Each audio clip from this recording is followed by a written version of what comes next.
అయితే కేటీఆర్, హరీష్ రావు అట్లనే BRS party లీడర్లు కేసీఆర్ చెప్పిరట ఏప్రిల్ 27వ తారీఖు ఒక భారీ బహిరంగ సభ పెట్టబోతున్నారు.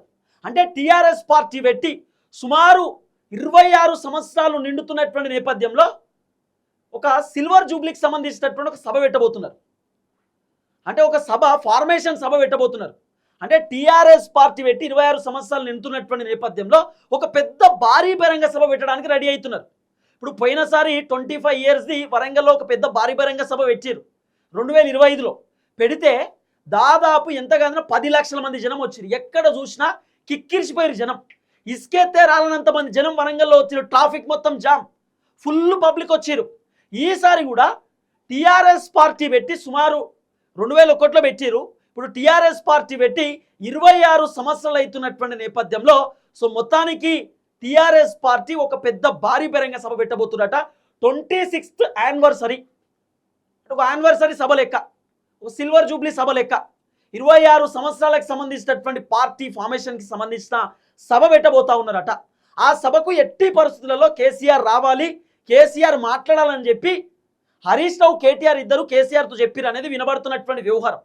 సో మ్యాక్సిమం 27వ తారీఖు భారీ బహిరంగ సభ పెడితే 27వ తారీఖు జీవన్ రెడ్డి కూడా ఆ సభకు వచ్చి జీవన్ రెడ్డిను బీఆర్ఎస్ పార్టీలోకి ఆ సభలోనే తీసుకోబోతున్నట్టుగా వినబడుతున్న చర్చ.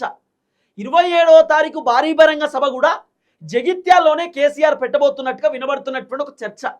సో మ్యాక్సిమం 27వ తారీఖు కంటే ముందే భారీ బహిరంగ సభ పెట్టవచ్చు. ఎందుకంటే ఏప్రిల్లోనే పార్టీ స్థాపించారు కాబట్టి టీఆర్ఎస్ పార్టీ. సో ఇప్పుడు టీఆర్ఎస్ పార్టీ చిన్న పార్టీ చాలా పెద్ద పార్టీ అయిపోయింది. 10 సంవత్సరాలు అధికారంలో ఉంది పార్టీ. తెలంగాణను సాధించింది టీఆర్ఎస్ పార్టీ. కాబట్టి టీఆర్ఎస్ పార్టీ 26 ఇయర్స్ అవుతున్నటువంటి నేపథ్యంలో ఏప్రిల్ 13వ తారీఖే ఒక భారీ బహిరంగ సభ పెడదామనేటటువంటి ఆలోచనలో ఉన్నట్టుగా వినబడుతున్న చర్చ. ఏప్రిల్ 13 లేదా ఏప్రిల్ 27వ తారీఖు మ్యాక్సిమం పెద్ద భారీ బహిరంగ సభ జగిత్యాల్లో చాలా పెద్ద సభ పెడతారట. సుమారు 10 లక్షల మంది ఆ భారీ బహిరంగ సభకు వచ్చేటటువంటి అవకాశాలు కనబడుతున్నాయి. కాబట్టి ఆ భారీ బహిరంగ సభలో కేసీఆర్ ఏం మాట్లాడాలి, కేసీఆర్ ఏం చెప్పాలి, ఇవన్నీ కూడా కేసీఆర్ ప్రిపేర్ అవుతున్నాడు.